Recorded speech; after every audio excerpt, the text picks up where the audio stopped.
अस्सलाम वालेकुम दोस्तों। आप सबको हमारे चैनल में खुश आमदीद। उम्मीद है आप सब लोग खैरियत से होंगे।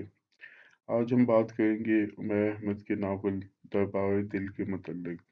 उमैर अहमद, जैसा कि आप जानते हैं, कि बहुत ही ज़बरदस्त राइटर हैं और उन्होंने बहुत ही कम टाइम में अपने आप को उर्दू अदब में एक अच्छा नाम उन्होंने बना लिया है। अभी तक उन्होंने जितने भी नावल्स लिखे हैं या ड्रामास लिखे हैं, वो बहुत ही हटके होते हैं। उसमें हमेशा कुछ ना कुछ सीखने को मिलता है।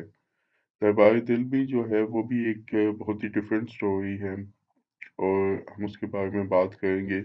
लेकिन आगे बढ़ने से पहले, अगर आपने हमारा चैनल अभी तक सब्सक्राइब नहीं किया तो अब सब्सक्राइब कर लें और बेल बटन को ज़रूर प्रेस कर दें ताकि आपको हमारी आने वाली हर वीडियो मिलती रहे। शुक्रिया। दरबार दिल के पेश लफ्ज़ में उमैया अहमद कहती हैं, दरबार दिल इन चंद सवालों का जवाब देने की कोशिश है जो हर वक्त हम सब के जहनों का अहाता किए रहते हैं। एक छोटी सी गलती से शुरू होने वाली ये कहानी दो किरदारों के लिए एक बड़ा पछतावा बन के सामने आती है और इनके इस कर्ब को महसूस करने वाले हम में से बहुत से लोग हैं जो अपनी तमाम ज़िंदगी आखिर इस काम में अल्लाह की क्या मसलहत की के पेट सेंटेंस के साथ गुजारते हैं। औरत, मर्द और मैं मेरी पहली गैर मतबूआ तहरीर है जो किसी डाइजेस्ट में शाया होने के बजाय पहली बार एक किताब में शाया हो रही है। अपनी इस तहरीर में मैंने औरत, मर्द और शैतान के मुसल्लस और उसके बाहमी ताल्लुक को रवायती अंदाज के बजाय एक नए अंदाज में पेश करने की कोशिश की है। दरबार दिल जो नावल है वो बेसिकली तब्दीली की कहानी है, रूह की तब्दीली की कहानी। बेसिकली होता तो हमेशा ये है कि अच्छे से बुरे की तब्दीली होती है, लेकिन ये जो कहानी है ये अच्छे से बुरे की जो अच्छे से बुरे में तब्दीली होती है उसके बारे में कहानी है। इस कहानी के जो मेन कैरेक्टर है महर समी, वो एक सादा लड़की है जो अपने पांचों वक्त की नमाज पढ़ती है, रोजे रखती है, झूठ नहीं बोलती और उसे इस बात पे फ़ख्र होता है कि इसकी दुआएँ अल्लाह ताला सुनता भी है और कबूल भी करता है। बचपन से ही उसकी वालिदा ने उसे दुआ करना सिखाया था और तब से वो कोई भी चीज़ हो तो वो अल्लाह से दुआ करती है। उसे हमेशा यकीन होता है कि उसकी दुआ कबूल हो जाएगी। वो जो रवायती मोहब्बत है उसको वक़्त का ज़िया समझती है और कभी किसी लड़के पे तवज्जो नहीं देती। और इवन कि उसके दोस्त उसे कन्विंस करने की बड़ी कोशिश करते हैं, लेकिन वो हमेशा उनकी बात को झुठला देती है। हाँ, उसके मोस्टली जो दोस्त होते हैं वो उसकी लाइफ से बहुत ज़्यादा जेलस भी होते हैं क्योंकि वो बिल्कुल अपने सीधे रास्ते पे चल रही होती है। और उसका दावा होता है कि वो कभी किसी लड़के की बातों में नहीं फंसेगी। लेकिन उसकी ज़िंदगी में उस टाइम एक ट्विस्ट आता है जब वो एक गैर आदी तौर पे एक लड़के के साथ जुड़ जाती है। ये सिलसिला स्टार्ट होता है एक रॉन्ग नंबर से जो कि पढ़ते-पढ़ते बहुत आगे तक चला जाता है। मोहब्बत ज़मीन पे मौजूद सबसे खूबसूरत चीज़ है, लेकिन क्या होगा जब आपको पता ये चलता है कि जिस शख्स से आप मोहब्बत करते हैं वो ज़मीन का बदतरीन शख्स है। क्या होगा जिस शख्स को आप सबसे ज़्यादा प्यार करते हो वो शख्स था जिससे आपको सबसे ज़्यादा नफ़रत करनी चाहिए थी। बेसिकली जो इंसान होता है वो बहुत ही जल्दबाज़ होता है। वो अपने लिए जिन चीज़ों को माँगता है अल्लाह ताला से ज़िद करता है, ज़रूरी नहीं कि वो उसके लिए ठीक हो।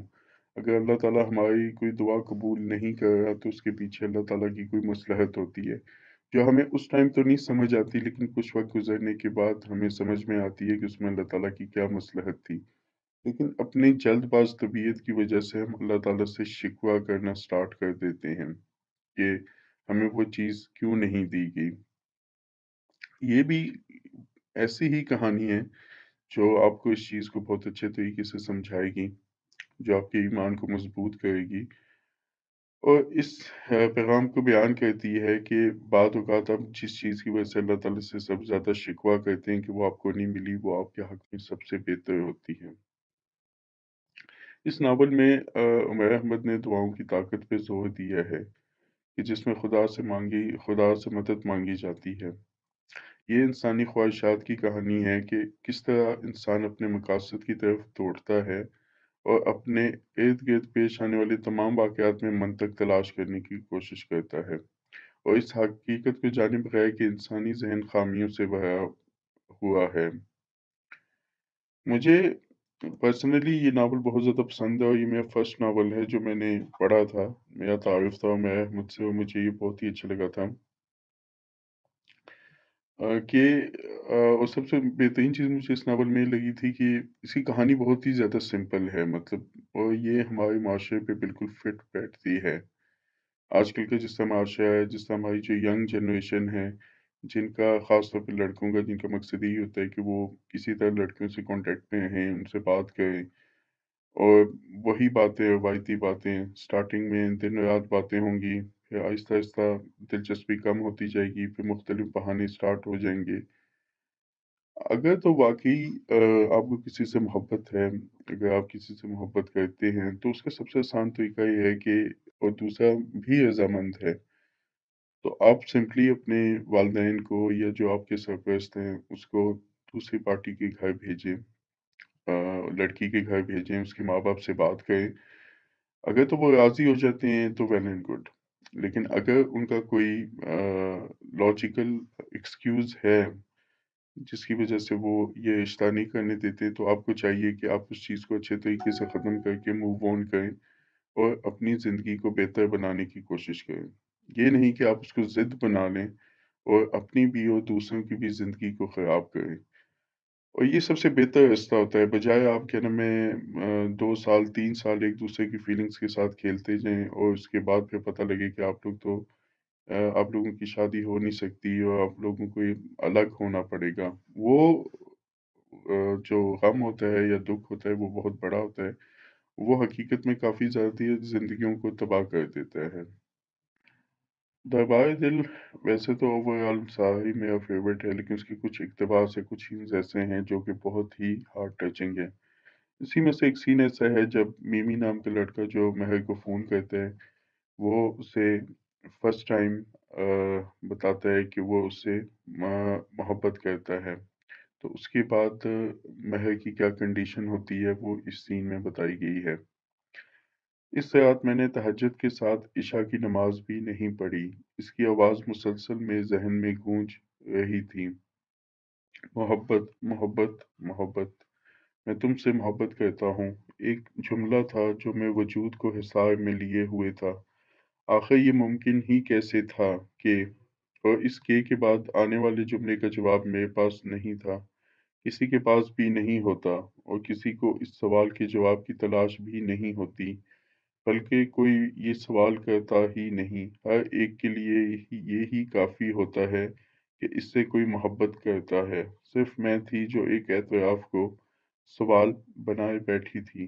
किसी ने मेरे पूरे वजूद को जैसे मोहब्बत की मेखों से ठोक दिया था और मैं ज़िंदगी में पहली बार दरबार दिल में दाखिल हो रही थी और वहाँ दिल अपने तख्त पर बड़े ग़ुरूर और तमन्नत के साथ बरजमान था। अजीब ग़ुरूर था इसके वजूद में।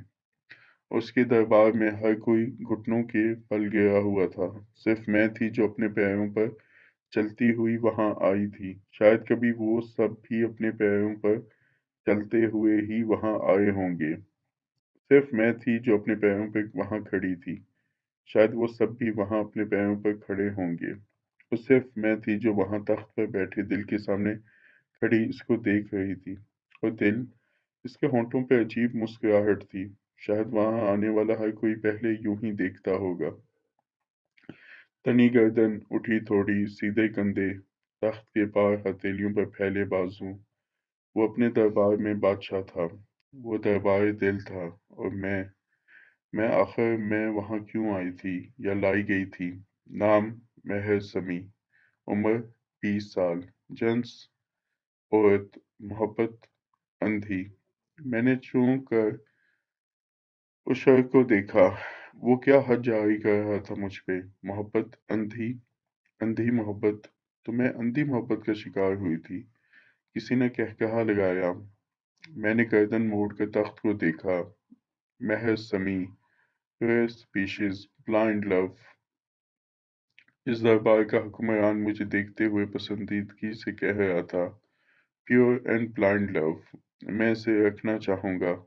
इसने ताली बजाई। किसी ने मेरे वजूद को जंजीरों से झगड़ा और फिर मैं औंधे मुंह फर्श पे गिर पड़ी। दरबार दिल का एक और सीन जो कि मुझे बहुत ही ज़्यादा पसंद है, बल्कि खुद से सवाल जवाब है महर समी का। मुझे ज़िंदगी में कभी मोहब्बत को डिफ़ाइन करना नहीं आया। ये क्या होती है, क्यों होती है, इससे कैसे बचा जा सकता है, इसको कैसे ख़त्म किया जा सकता है। मैं कभी इन सवालों का जवाब नहीं दे सकी। मैंने इन सवालों का जवाब ढूँढने की कभी कोशिश भी नहीं की। कौन है जो एक बार मोहब्बत में गिरफ़्तार हो जाने के बाद खुद से ये सारे सवालात करता है? जो ये सारे सवालात करता है वो भी तब तक ही करता है जब तक इसे खुद किसी से मोहब्बत ना हो जाए। एक बार ये हो जाए तो फिर इंसान के पास सारे सवालात ख़त्म हो जाते हैं। इसे जैसे सब्र आ जाता है, जैसे मुझे आ गया था। मेरी किस्मत में था कि मैं एक दिन फ़ोन उठाऊं, मम्मी से बात करूं, और मुझे उसके बाद होने वाली हर चीज़ पर शर्मिंदगी थी। और शर्मिंदगी को ख़त्म करने का वाहिद रास्ता यही था कि मैं इस शख्स से शादी कर लूं। इस रात कई हफ्तों के बाद मैंने एक बार फिर तहज्जुद पढ़ी। खुदा और किसी वक्त याद आए या ना आए, दो मौक़ों पर ज़रूर याद आता है। जब कोई चीज़ छिन जाए और जब कुछ चाहिए हो। मुझे तब कुछ चाहिए था, और जो चाहिए था वो दहलीज पे खड़ा नज़र आ रहा था। मगर मुझे फिर भी दुआ करनी थी, क्योंकि दुआ दरवाज़ा खोलती है, और मुझे यकीन था कि महज समी की दुआ अल्लाह ताला ज़रूर सुनेंगे। दरबार दिल का एक और बहुत ही हार्ट टचिंग सीन और बहुत ही रुला देने वाला एक सीन है, जब मोमो का एक्सीडेंट होता है, या एटलीस्ट महर को ये लगता है, और उसको पता नहीं होता कि मोमो किस हालत में है। तो वो बहुत ही बेचैनी में होती है, और उसको ये ख्याल आने लगता है।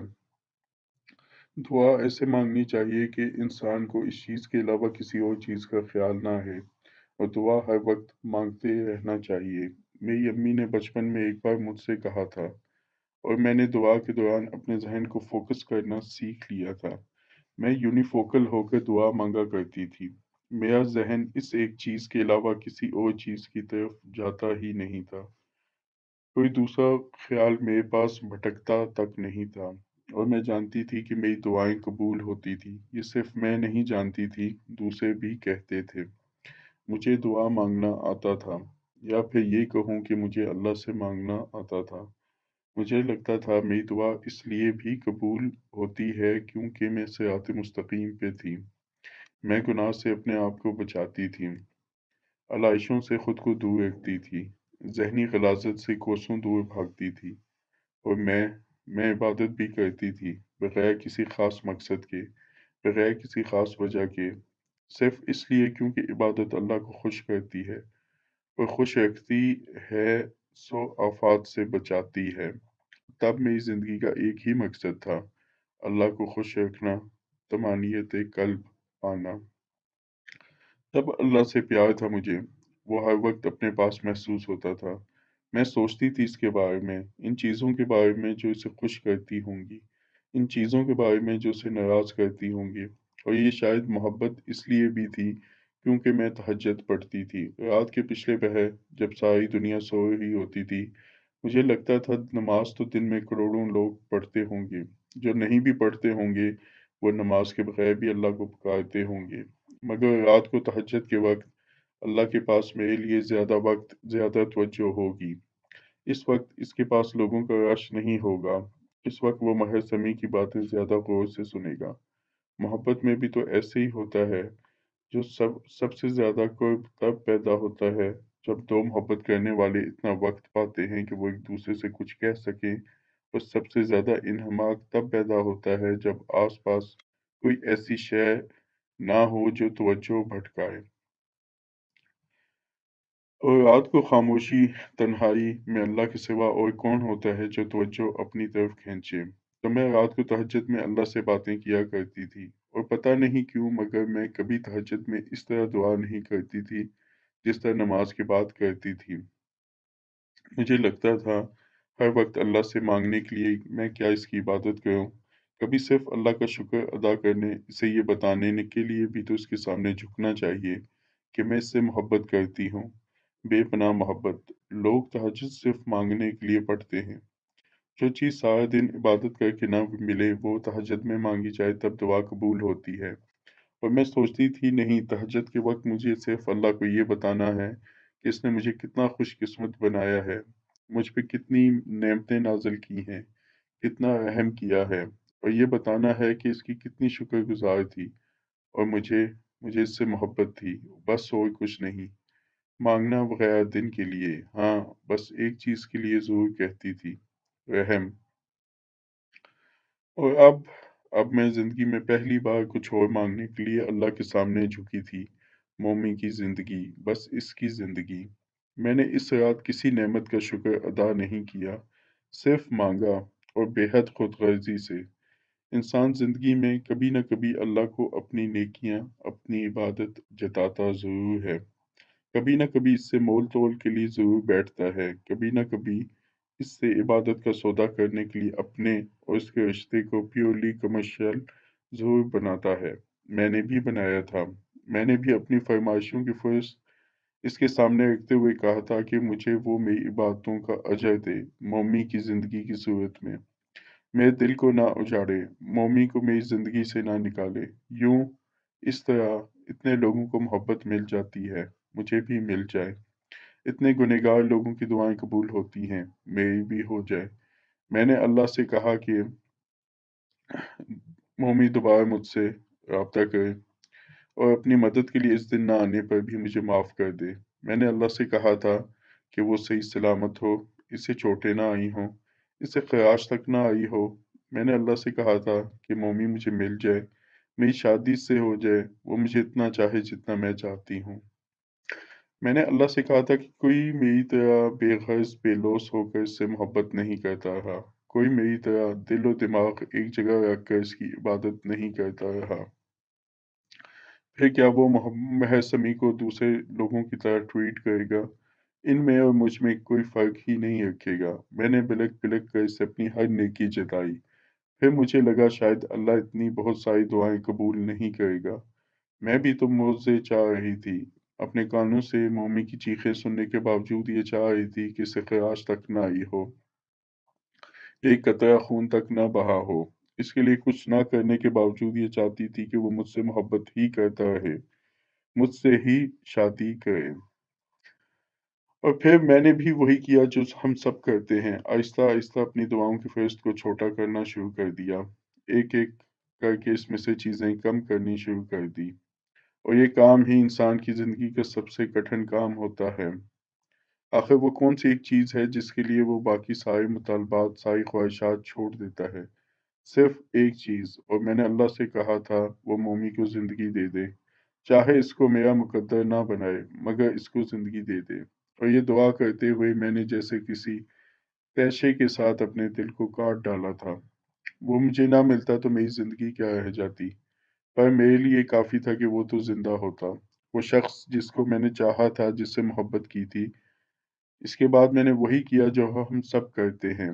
इस चीज़ का बताते हैं जिसे हम माँगे जाने वाली चीज़ के लिए कुर्बान कर सकें।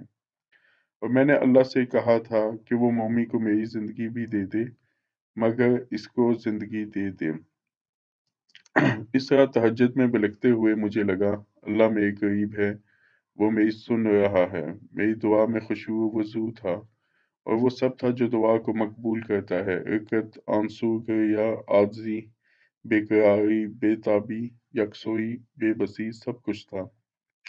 तब तक अल्लाह पर बड़ा मान था मुझे। सारी उम्र ये गुमान रहा कि मैं महज़ समी कभी अल्लाह के सामने झुकूँ, हाथ बढ़ाऊँ, झोली फैलाऊँ, और अल्लाह अल्लाह मेरी दुआ कबूल न करे, मेरा बढ़ा हुआ हाथ झटक दे, नामुमकिन। अजब गुरूर था मुझे अपनी दुआ पर, या फिर शायद अल्लाह से अपने ताल्लुक पर। मुझे लगता था कि वो मुझे तो खाली हाथ लौटाएगा ही नहीं। गुमान, फ़रेब, गुरूर, खुशफ़हमी, जो चाहें कह लें, पर मैं यही थी। ऐसी ही थी महज़ जुगनू के पीछे चलते हुए जंगल से गुज़र जाने की तमन्ना रखने वाली। ज़िंदगी में जब पहले सब कुछ अल्लाह ने दिया था, तो फिर अब किसी और से जाके क्यों मांगती? और दुनिया में कोई और था ही क्या? कम अज़ कम मेरे लिए नहीं था। तो दोस्तों ये था उमैर अहमद के नावल दरबार ए दिल के मुतल्लिक़ कुछ मुख़्तसर सी तारुफ़ और बातें। आप हमें बताएँ कि आपने अगर ये नावल पढ़ा है तो इसमें से आपकी फ़ेवरेट लाइन्स क्या हैं? और आपने इसमें से क्या सबक सीखा है? अगर तो नहीं पढ़ा तो आपको पहली फ़ुर्सत में ये नावल पढ़ना चाहिए। अपने ख़यालात का इज़हार कमेंट बॉक्स में ज़रूर करें। मिलते हैं आपसे अगली वीडियो तक। अगर आपको ये वीडियो पसंद आई हो तो इसको लाइक और शेयर करना मत भूलें। अल्लाह ताला आप सबका हाफ़िज़ नासिर हो।